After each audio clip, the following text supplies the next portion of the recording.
Welcome, welcome, everyone, to the Financial Freedom Series, Episode 3, Cash Flow.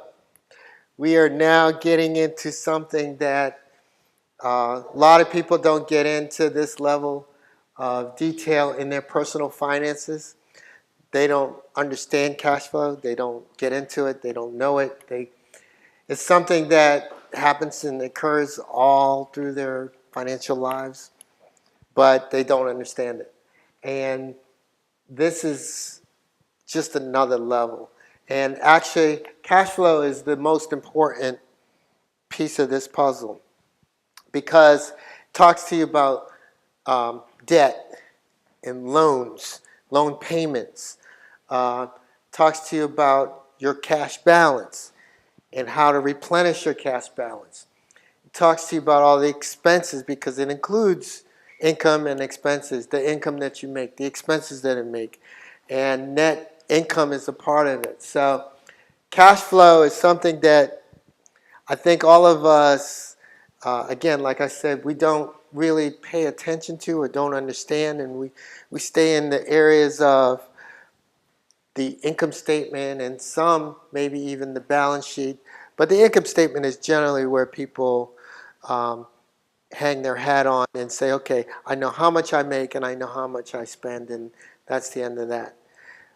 Okay. Again, cash flow allows you to find out what your inflows and outflows of cash are and what your net increase and decrease in cash. Your net increase and decrease in cash is very important because then that allows it to go over and allows you to increase your cash and pay your bills and then continue to increase your cash if everything goes to plan. Are we good with that? All right.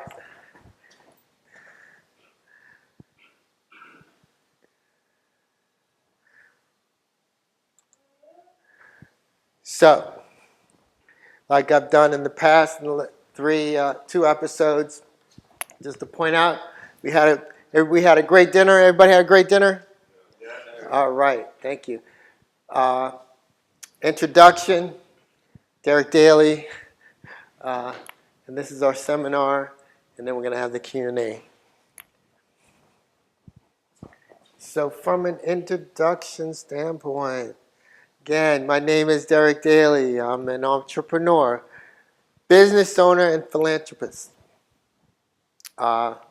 This philanthropy is where I'm pretty much parked right now, and that's because I'm dealing with Polaris Village Ministries, Polaris Village Academy, Polaris Village Early Learning Center, and a lot has to do with giving back to the community. And I hope that everyone here, once they get their financial situation straight and they become more aware of their financial situation and they go out there and they find themselves earning more money, having more money to give, that they become also the most important thing I believe on this list is a philanthropist. And we all can do that. We can all be that. It's just for us to make sure that we are sound and then we can give back to others. So,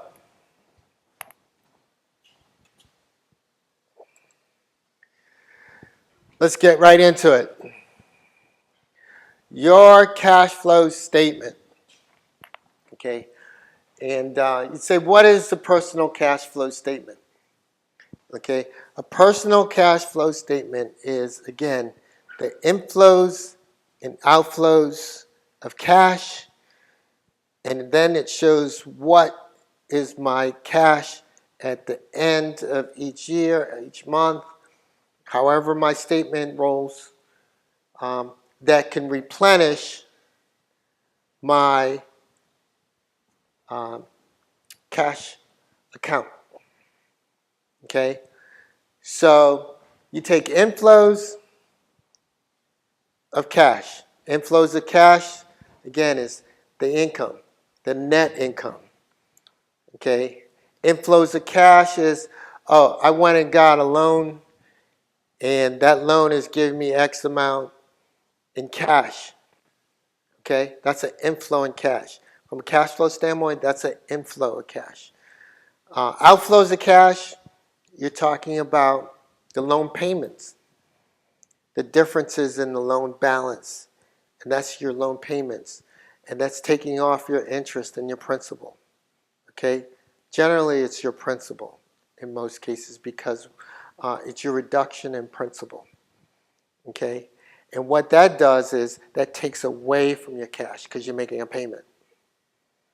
So your inflows are your revenue and the net of what you get from your net income and all the transactions that occur from day to day and whatever. We went over our income statement last session, in session 2. But in the cash flow, it's the net, and then when it gets into the payments, and then it gets into, again, the inflows and outflows, and then there's a line at the bottom that says change in cash. Okay? We want that change in cash to be positive because that means that we are going to take that positive cash flow, okay, and add it to our bank. We're going to deposit it. And what does that do? That increases our cash. So we say, oh, okay, that's how your bank statement grows. Okay? And that's how your cash grows. Sounds simple, sounds easy, sounds like, oh, I know that, but it's easier said than done. And like a lot of people, unfortunately, have negative cash flows. And then what do you have to do when you have a negative cash flow? You have to go and either make more money or you got to go borrow money, right? Some people refi if they have a home or whatever and try to increase their cash so that they can spend it. Okay? So what I'm going to try to do is, and I'm going a little bit into what is the importance of understanding your cash flow. Okay? And the importance, again, is understanding your cash flow is so that you can maintain positive cash flow. So you don't have to go get that extra loan to do your line of credit unless you're going in to invest something, you know. But the key at this level, from an individual standpoint, we do not want to go negative, cash flow negative, and we do not want to have to go and borrow money to stay cash flow positive. And when I say borrow money, I'm talking about the beast of all beasts. That's a credit card. I'm talking personal now. I can go on the business side, but from a personal standpoint, a credit card is something that allows people to not use their cash that they have in the bank, okay, but allows people to go ahead and pay the $25 or the minimum rate, keep it on their balance sheet, which keeps it on their cash flow statement as an inflow and outflow, okay? It keeps them positive. But it keeps positive cash flow, but what does it do? It keeps you in debt. So the importance of it is to understand it and create a balance between your debt, your interest rate, your income, and everything. Everything flows through the cash flow statement. Okay? So I don't know how to say it any easier because, again, like I said, we're in session 3 and it's going to get a little harder. Okay? It's going to get a little harder. So we're going to have to go through a lot of different, when we get into the question and answer session, we're going to have to go through a lot of iterations of this to make sure you fully understand where we're going with it from a cash flow standpoint. So don't feel like, whew, he's going to say this and he's done. I'm not. We're going to go through it, and we're going to have examples, and we're going to get through it. Okay.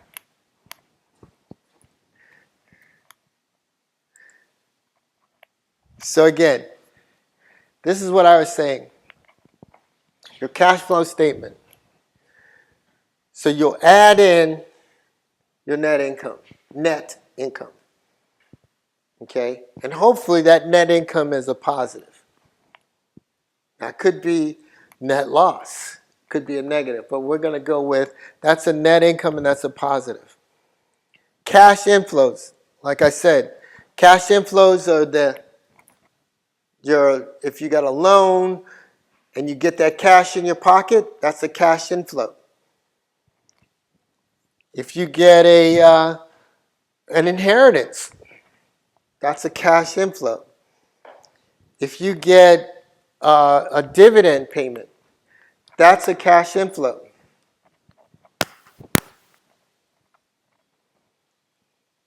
So with that, and you get that coming in, okay, that allows you to what? Then increase your cash at the end.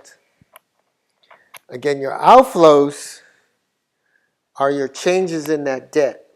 So for example, if you have $100,000, you paid down $5,000. Where are you getting that $5,000? You're getting that $5,000 from your cash. Okay? So that's a negative draw on cash. Takes your cash flow down. Okay? And what you want to do is you don't mind this if you have the inflows and the net income to cover this. Okay? But the key on this too is to not have to go and pay a lot of interest. You want to reduce your interest rates. Okay? Because what happens when you're paying a lot of interest? You're throwing a lot of cash and it comes out of your net. And that reduces your net. And when you reduce your net, because you're paying all that interest, right? You don't have that change. You might not have it here in the change between principal, okay? Meaning you're paying the principal and you're reducing it. The principal might be 100 and it might be 99.999, but where are you getting hit if you have high interest? You're getting hit here because you're paying that high interest and you have less income because you're paying that high interest rate. So I tell you, I love this. I love the cash flow statement because nothing gets away from it. This right here is everything. All of your finances, everything flows through this. Okay? And that's your increase and your decrease in cash, and that's what is going to drive your cash balance, your bank balance. Yes, sir. Yeah. So, could you go over the difference between cash inflows and revenue? Like revenue that would be on the income statement, such as, because I'm looking at this and I see that your net income from your income statement plus your cash inflows. So I'm wondering why wouldn't the cash inflows just go on the income statement? Okay. Good question. So the question is, if you have revenue and your revenue fluctuates, correct? What's the difference between a cash inflow fluctuation with revenue and, am I correct in saying that? Yeah. Revenue, like cash inflows wouldn't be grouped in with your salary. Right. No, that's your salary, everything. Because you remember when we did the income statement, what was at the top line? Your revenue. In between was all your expenses. And at the below was your net income. And that gets transferred into your cash flow statement. Okay. This inflow here, cash inflow, is coming from a different source, not from your income statement. It's coming from your balance sheet. Okay? And your outflows actually come from your balance sheet also. So that's a good question. Because as I said, what's on your balance sheet? Remember we did balance sheet. As you see how it all ties in? What's on your balance sheet? Your balance sheet is your assets, other assets, all that kind of stuff, right? Okay, I get a payment from my insurance policy. My insurance policy is what? An asset, right? So I have an increase in my assets. You know, I created this insurance policy. This is just growing and growing and growing. So as that goes higher and higher and higher, I get a higher inflow of cash. Yeah. Because I'm getting that payment. You know what I mean? So when it comes down to again, I get that loan from an outflow. I get that loan initially. Guess what that loan initially is? When they give me that cash. When I go to the bank, I get a loan. Okay, what do they give me? Cash.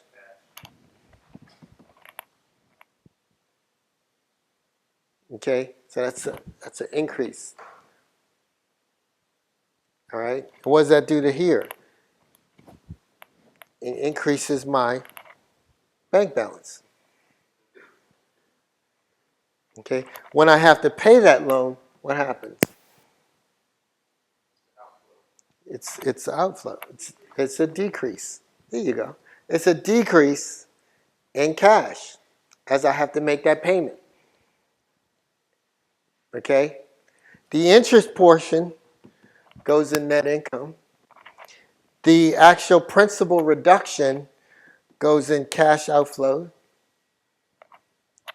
And if that's the only thing that's happened in this, it would be a decrease in cash. Because what it's doing, if this is my cash balance, it's going to draw on my cash balance.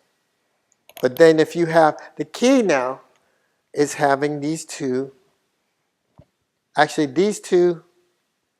offset each other. And this, the positive inflow of cash, come and go as needed. Okay? Let me say that again. As needed. Because that's your investment. You understand? That's your investment. So I want to. Okay, let me say that. No, I said that's your investments. Okay. How's this? For me, okay, and that's why I said this can get a little uh, uh, dicey when it comes down to, because unlike your income statement where it's fixed, meaning it's just you're fixed at, okay, I got revenue, I got expenses.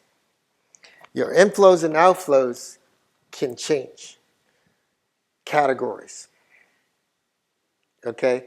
For example, we were talking about stocks earlier. I'm buying a stock. Okay? What am I going to buy that stock with? Cash. Right? So I'm taking away my cash, right? That's an outflow of cash. But guess what? Where does that go? So it's almost like a wash because I'm keeping it inside here. It's an outflow and it's almost a wash. You know? But this inflow, okay, you ready? Comes into play when I sell it. So I reduce my investment, right? What do? Increase your cash. So this is why people don't get into this. They don't get into this because it's hard. It's hard to understand. It's hard to get. But I believe we can get through this because I'm going to give you examples, real life examples of how this works.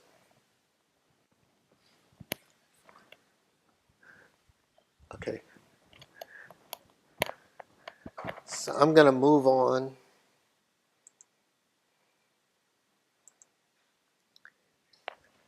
Because this is when it's going to get really interesting. And when we start getting into this question and answer session. Okay? The true one. Because we're going to go now and we're going to go ahead. Everybody did their homework. We're going to go ahead and fill out our income statement. Okay? So the income statement was the top line of the cash flow. Right? So we're going to go ahead and fill out our income statement.